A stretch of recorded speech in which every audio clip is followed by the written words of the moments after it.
हरे कृष्णा। आज हम समझेंगे जो जोगी है और सफल जोगी, सफल जोगी कौन है और असफल जोगी कौन है। भगवत गीता के ध्यान योग में, ध्यान योग की प्रक्रिया में बताया गया है।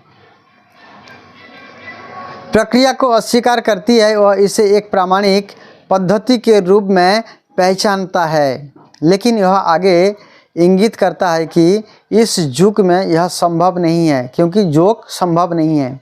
इस प्रकार भगवत गीता के 6ठे अध्याय में विषय को श्री कृष्ण और अर्जुन द्वारा तुरंत हटा दिया गया है, क्योंकि योग करने के लिए बहुत से विधि की आवश्यकता पड़ती है।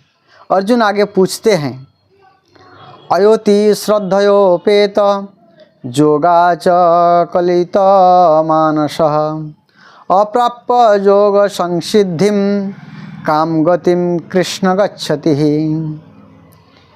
इस आस्थावान व्यक्ति की मंजिल क्या है?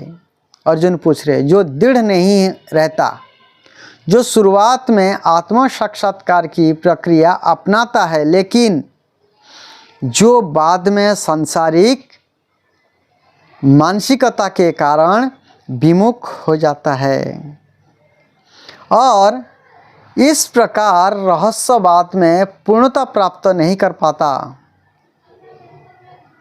भगवत गीता के 6वां अध्याय के 37वें श्लोक में बताए गए हैं। इसको दूसरे शब्दों में यह पूछ रहा है कि असफल योगी का क्या होगा, जो मतलब पूरा नहीं कर पाता है भक्ति को, या वह व्यक्ति जो योग करने का प्रयास करता है लेकिन किसी तरह रुक जाता है और सफल नहीं होता है। यह कुछ कुछ उस छात्र की तरह है जिसे अपनी डिग्री नहीं मिल पाती, क्योंकि वह स्कूल छोड़ देता है, जहाँ पढ़ाई नहीं करता है, फेल हो जाता है। गीता में एक अन्य स्थान पर श्री कृष्ण अर्जुन को इंगित करते हैं कि कई पुरुषों में से कुछ ही पूर्णता के लिए प्रयास करते हैं। सभी लोग सीरियस नहीं होते। जो सीरियस लेगा वही पूर्णता प्राप्त करेगा, और जो लोग पूर्णता के लिए प्रयास करते हैं उनमें से केवल कुछ ही सफल होते हैं। तो अर्जुन बड़ी संख्या में विफलताओं के बाद पूछताछ कर रहा है कि भले ही किसी व्यक्ति में आस्था हो और वो योग प्रणाली में पूर्णता के लिए प्रयास करता हो। अर्जुन बताते हैं कि यह सांसारिक मानसिकता के कारण इस पूर्णता को प्राप्त नहीं कर सकता है, क्योंकि योग संभव नहीं है। या थोड़ा बहुत कृष्ण भावनाभावित अपनाया फिर छोड़ दिया, लेकिन वो नष्ट नहीं होता है। कश्चिन न भयो विभ्रष्ट छिन्न भ्रम इव नश्यति ही अप्रतिष्ठ महाबाहो विमूढ़ ब्राह्मणपति। अर्थात हे महाबाहु कृष्ण, अर्जुन आगे कहते हैं, क्या ऐसा व्यक्ति पारगमन के मार्ग से भटक कर फटे हुए बादल की तरह नष्ट हो जाता है? जैसा कई बार बादल देखते हैं लेकिन बारिश नहीं होती है, फट जाती है, उड़ जाता है, जिसका किसी भी क्षेत्र में कोई स्थान नहीं है। जब बादल हवा से टूट जाता है तो दोबारा जुड़ता नहीं है, वो छिन्न भिन्न हो जाता है। ये तन में संशयम कृष्ण चेत द्रुतम अरहस्य अशोषतः तद अन्य संशय शास्य चेतना हम उपपद्धते। अर्थात यह मेरा संध्या है हे कृष्ण, और मैं आपसे इसे पूरी तरह से दूर करने के लिए कहता हूँ। अर्जुन भगवान से प्रार्थना कर रहे हैं, लेकिन आपके लिए ऐसा कोई नहीं मिलेगा जो इस संदेह को नष्ट कर सके। मतलब कृष्ण ही इसका सही जवाब दे पाएंगे और कोई अर्जुन का प्रश्न का उत्तर नहीं दे पा रहा है। अर्जुन यह प्रश्न असफल योगी के भाग्य के बारे में पूछ रहे हैं, ताकि भविष्य में लोग निराश ना हो। कई बार थोड़ा सा भजन करते हैं, भक्ति पूरा नहीं कर पाते, लेकिन उसका क्या होगा? योगी द्वारा अर्जुन हठ योगी, ज्ञान योगी और भक्ति योगी का उल्लेख कर रहा है। ऐसा नहीं है कि ध्यान ही योग का एकमात्र रूप है। ध्यानी, दार्शनिक और भक्त सभी को योगी माना जाना चाहिए। अर्जुन उन सभी से प्रश्न कर रहा है जो सफल पारलौकिकवादी बनने का प्रयास कर रहे हैं, और श्री कृष्ण उसे कैसे उत्तर देते हैं। यहाँ भगवान कह रहे हैं, श्री भगवान उवाच, अर्थात भगवान कह रहे हैं, पार्थ नैवेह नामत्र विनाशस तस्य विद्यते न हि कल्याणकृत कश्चिद् दुर्गतिम तत् गच्छति। यहाँ भगवत गीता में कई अन्य स्थानों की तरह श्री कृष्ण को भगवान के रूप में संदर्भित किया गया है। यह भगवान के असंख्य नामों में से एक है। भगवान इंगित करते हैं कि कृष्ण 6 ऐश्वर्यों के स्वामी है। 6 ऐश्वर्य पूर्णम, अर्थात पूर्ण रूप से है। उनके पास सारा सौंदर्य है, सारा धन है, सारी शक्ति है, सारी प्रसिद्धि है, सारा ज्ञान है और सारा त्याग है। जीव इन ऐश्वर्यों को सीमित मात्रा में ग्रहण करते हैं कि तो किसी जीव में है तो थोड़ा सा है, कोई एक परिवार में है, एक शहर में है, एक देश में है, या एक ग्रह पर प्रसिद्धि हो सकता है, लेकिन संपूर्ण सृष्टि में कोई भी श्री कृष्ण के समान प्रसिद्ध नहीं हो सकते हैं। दुनिया के नेता भले ही कुछ सालों के लिए मशहूर हो, कई बार नेता बन जाते हैं, मशहूर हो जाते हैं, लेकिन भगवान श्री कृष्ण 5000 साल पहले प्रकट हुए थे और आज भी उनकी पूजा की जाती है। इसलिए जिसके पास ये सभी 6 ऐश्वर्य पूर्ण रूप से है, मौजूद है, उसे भगवान माना जाता है, या वही भगवान है। भगवान को बनाया नहीं जाता है। भगवत गीता में कृष्ण अर्जुन को भगवान के रूप में बोलते हैं, और इस तरह यह समझा जाना चाहिए कि उनके पास पूर्ण ज्ञान है। भगवत गीता सूर्यदेव को और अर्जुन को कृष्ण द्वारा प्रदान की गई थी। अच्छा, हमें अर्जुन को तो हमने सुना है, सूर्यदेव को कब सुने थे?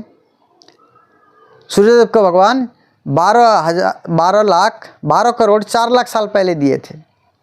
भगवत गीता कृष्ण की प्रदान की गई थी, कृष्ण ने प्रदान की थी। पूर्ण ज्ञान का अर्थ है कि वह सब कुछ जानता हो।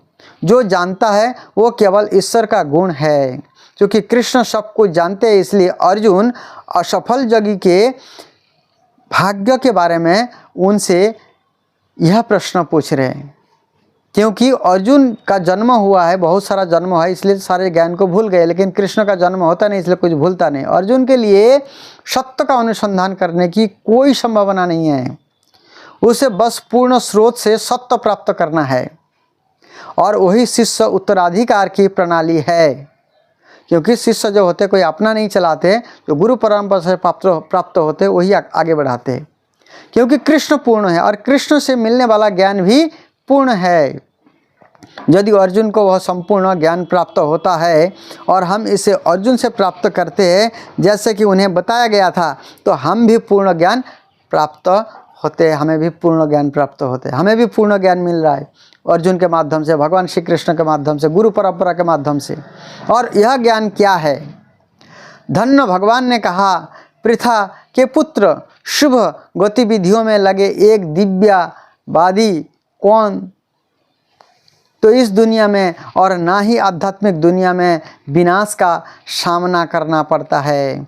जो अच्छा करता है मेरे मित्र, उस पर कभी बुराई हावी नहीं होती। अर्थात जो अच्छा करेगा उनके साथ अच्छा होगा, जो बुराई करेगा उनको बुरा फल भोगना ही पड़ेगा। यहाँ कृष्ण इंगित करते हैं कि जो पूर्णता के लिए प्रयास करना सबसे शुभ प्रयास है, अर्थात कृष्ण भावनामृत में लग जाना सबसे शुभ है। जब कोई किसी शुभ कार्य का प्रयास करता है तो उसका कभी अपमान नहीं होता। वास्तव में अर्जुन एक बहुत ही उचित और बुद्धिमान प्रश्न पूछ रहे हैं। किसी के लिए भक्ति के मंच से नीचे गिरना असामान्य बात नहीं है। कभी कभी कोई नौसखिया भक्त नियम कायदों का पालन नहीं करता। कई बार देखा जाता है नियम पूरी तरह से पालन नहीं कर पाते क्योंकि आदत से वो मजबूर है। कभी कभी वह नशे की लत में पड़ जाते हैं या किसी स्त्री आकर्षण में फंस जाता है।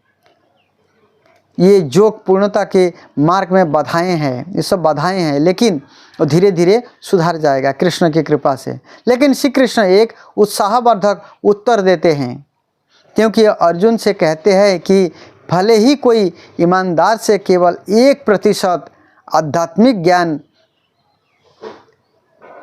विकसित करे, यह कभी कभी भौतिक भंवर में नहीं गिरेगा। यह उनके प्रयास की ईमानदारी के कारण है। यह हमेशा समझना चाहिए कि हम कमज़ोर हैं, क्योंकि हमारे पास इतना शक्ति नहीं जो भगवान के माया को जीत सके, लेकिन भगवान की कृपा से हम जीत सकते हैं। और भौतिक ऊर्जा बहुत मजबूत है, भौतिक जो माया है, माया बहुत प्रबल है। आध्यात्मिक जीवन को अपनाना कामोवेश भौतिक ऊर्जा के विरुद्ध युद्ध की घोषणा करना है। भयंकर है। भौतिक ऊर्जा बद्ध आत्मा को यथासंभव फंसाने की कोशिश कर रही है, और जब बद्ध आत्मा ज्ञान की आध्यात्मिक उन्नति के माध्यम से उसके चंगुल से बाहर निकलने की कोशिश करती है, तो भौतिक प्रकृति अपने प्रयासों से और अधिक कठोर और जोरदार हो जाती है, ताकि वह आकांक्षी आध्यात्मवादी की परीक्षा ले सके। इसलिए ईमानदार रहना पड़ेगा हमें। भौतिक ऊर्जा जब माया तब और अधिक आकर्षण प्रदान करेगी, तब और अधिक आकर्षण प्रदान करेगी। माया कब आकर्षण ज़्यादा प्रदान करती है? इस संबंध में एक महान राजा क्षत्रिय विश्वामित्र मुनि की कहानी है। सब जानते हैं, कुछ लोग नहीं जानते हैं, जिन्होंने आध्यात्मिक रूप से अधिक उन्नत बनने के लिए अपना राज्य त्याग दिया और योग प्रक्रिया को अपना लिया। उस समय ध्यान योग प्रक्रिया की क्रियान्वित करना संभव था, क्योंकि उस समय ध्यान का समय था एकांत में बैठ करके, लेकिन अभी संभव नहीं है। विश्वामित्र मुनि ने इतने ध्यान से ध्यान किया कि स्वर्ग के राजा इंद्र ने उन्हें देखा और सोचा, यह आदमी मेरे पद पर कब्जा करने की कोशिश कर रहा है। स्वर्गीय ग्रह भी भौतिक है, जो स्वर्गलोक है वो भी भौतिक है, लेकिन इंद्र फिर भी चाह रहा था कि ये मेरा कब्जा कर लेगा, उसको डर था। और यहाँ प्रतिस्पर्धा है, कोई भी व्यवसायी नहीं चाहता कि कोई अन्य व्यवसायी उससे आगे निकल जाए, ये भी एक कारण है। इस डर से कि विश्वामित्र मुनि वास्तव में उन्हें पदच्युत कर देंगे, इंद्र ने उन्हें यौन रूप से आकर्षित करने के लिए मेनका नाम की एक स्वर्गीय समाज की लड़की को भेजा। मेनका स्वाभाविक रूप से बहुत सुंदर थी और वह मुनि के ध्यान को बाधित करने पर प्रयास किया, अर्थात बहुत सुंदर थी। दरअसल उसकी चूड़ियों की आवाज़ सुनकर उसे उसकी स्त्री उपस्थिति का एहसास हुआ विश्वामित्र जी को, और उसने तुरंत ध्यान से उठकर उसे देखा और उसकी सुंदरता पर मोहित हो गए। कौन? विश्वामित्र जी। परिणाम स्वरूप क्या हुआ? उनके स्वर्ग से सुंदर कन्या शकुंतला का जन्म हुआ। संसर्ग से, उनके दोनों मिलने से शकुंतला का जन्म हुआ। जब शकुंतला का जन्म हुआ तो विश्वामित्र ने शोक व्यक्त किया।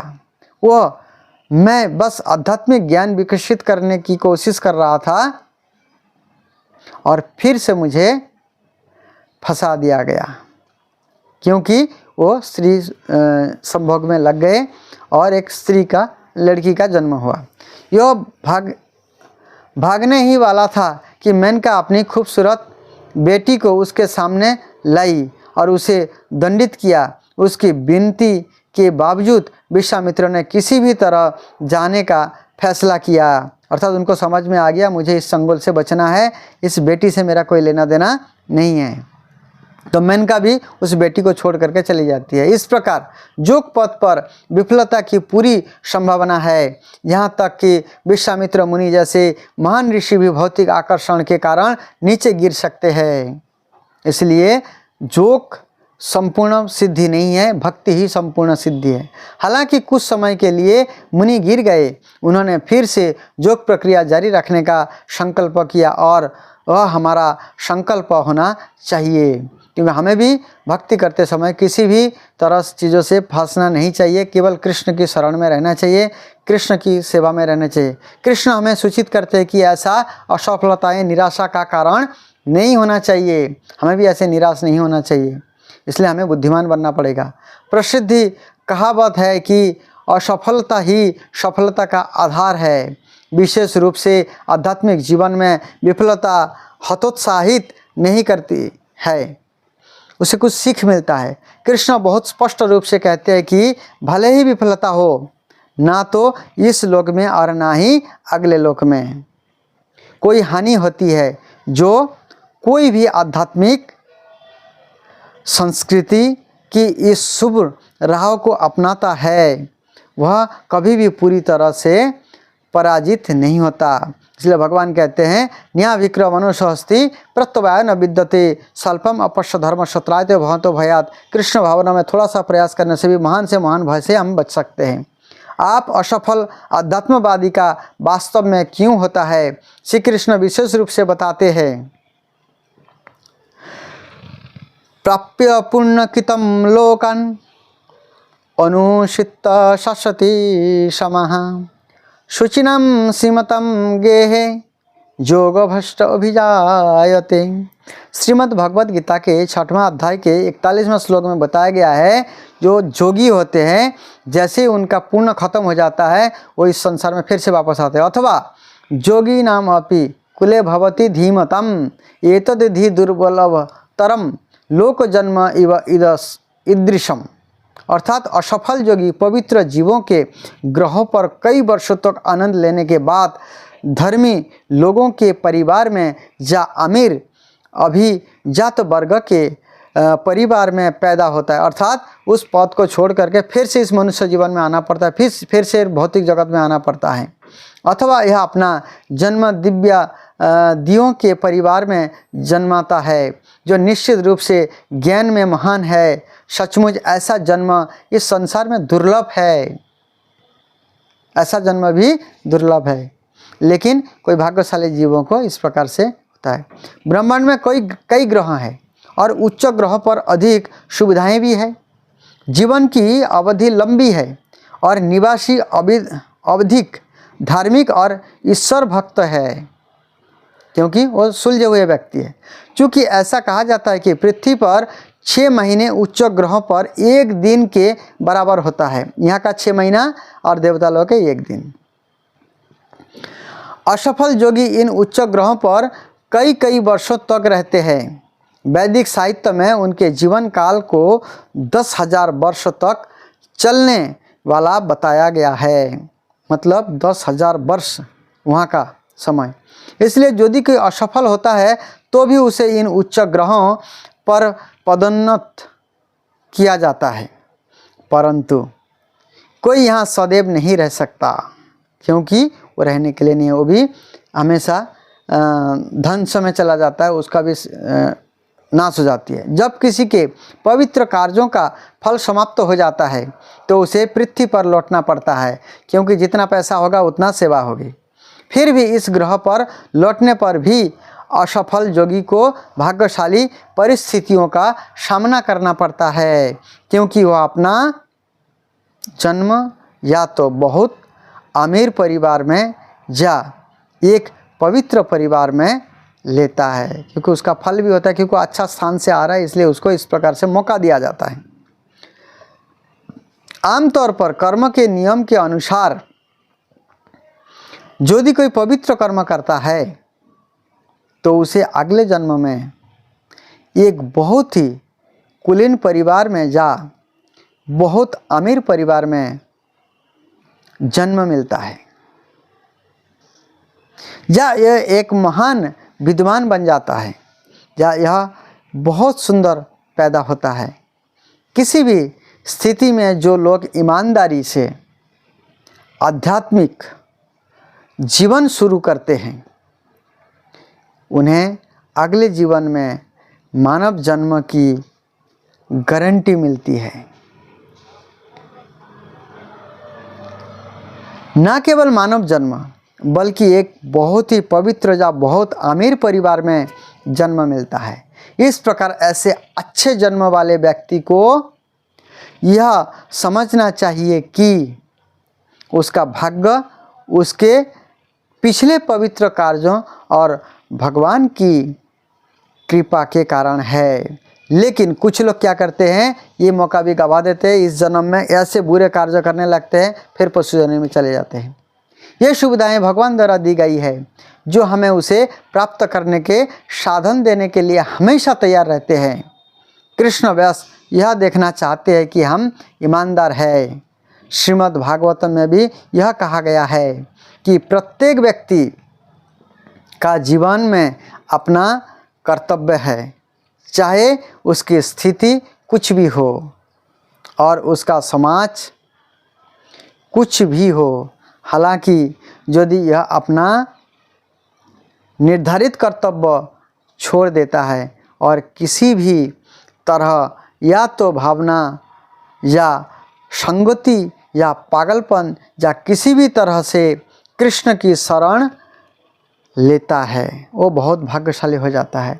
जो ही कृष्ण से अलग हो जाता है, फिर से वो संसार में दूसरे काम में पड़ जाता है। और यदि अपनी परिपक्वता के कारण यह भक्ति मार्ग में गिर जाता है, फिर भी उसे कई नुकसान नहीं होता है। उसे दूसरी ओर यदि कोई व्यक्ति अपने कर्तव्यों को पूरी तरह से निष्पादित करता है लेकिन भगवान के पास नहीं जाता है, तो वह क्या कमाता है?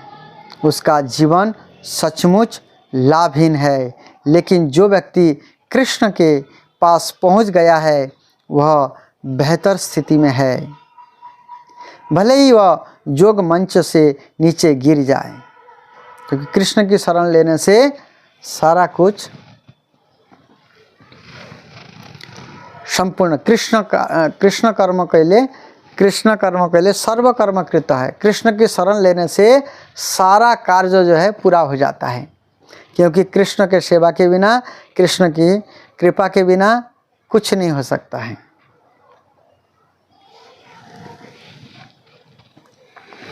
कृष्ण आगे संकेत करते हैं कि जन्म लेने वाले सभी अच्छे परिवारों में सफल व्यापारियों या दार्शनिकों या ध्यानियों के परिवार में सबसे अच्छा योगियों का परिवार है। बहुत अमीर परिवार में जन्म लेने वाला व्यक्ति गुमराह हो सकता है, क्योंकि धन का अहंकार हो जाता है, धन का मद हो जाता है। जिस व्यक्ति को बहुत अधिक धन दिया गया है, उसके लिए उस धन का आनंद लेने का प्रयास करना सामान्य बात है, क्योंकि धन से क्या करेगा व्यक्ति? व्यभिचार करेगा, शराब पिएगा, गलत काम करेगा, लेकिन अच्छा काम करना चाहिए। इस प्रकार अमीर लोगों के बेटे अक्सर शराबी या वेश्यावृत्ति के शिकार बन जाते हैं, क्योंकि उसके पास पैसा है, कमाना धमाना नहीं पड़ता, मेहनत नहीं करना पड़ता है। इस तरह जो व्यक्ति किसी पवित्र परिवार या ब्राह्मण परिवार में जन्म लेता है, वो अक्सर यह सोचकर बहुत फुला हुआ और गौरवान्वित हो जाता है, इसमें अहंकार आ जाता है, फिर वो गिर जाता है। मैं एक ब्राह्मण हूँ, मैं एक धर्मात्मा व्यक्ति हूँ। अमीर और पवित्र दोनों परिवारों में पतन की संभावना होती है।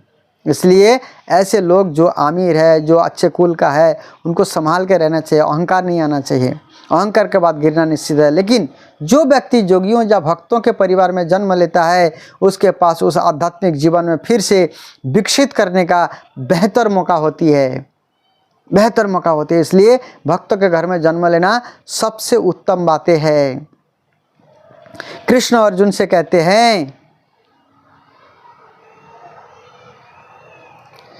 कि ये जो रूप है, ये जो गुण है, ये जो धन है ये सब हमारे लिए हानिकारक है। यदि हम उसको क्या करेंगे, अपने इंद्रिय तृप्ति में लगा देंगे, कृष्ण की भक्ति नहीं करेंगे, अहंकार में फंस जाएंगे, तो हमारा गिरना निश्चित है। ऐसे जोगी जो है असफल हो जाते हैं और ऐसे जोगी का कभी भी कल्याण नहीं होता है। लेकिन कोई व्यक्ति थोड़ा सा भजन करता है, भक्ति करता है, लेकिन उसको जो है क्या करना पड़ता है ना, अगले जीवन में भक्ति मिल जाता है, भक्ति पूरा कर लेगा। तत्र तम बुद्धि संयोगम लभते पूर्वदेहिकम जत्ते च ततो भूय संसिद्धो कुरु नंदन। ऐसा जन्म लेने पर वह फिर से अपना पिछले जीवन की दिव्य चेतना को पुनर्जीवित करता है और यह पूर्ण सफलता प्राप्त करने के लिए आगे बढ़ने की कोशिश करता है। हरे कृष्ण।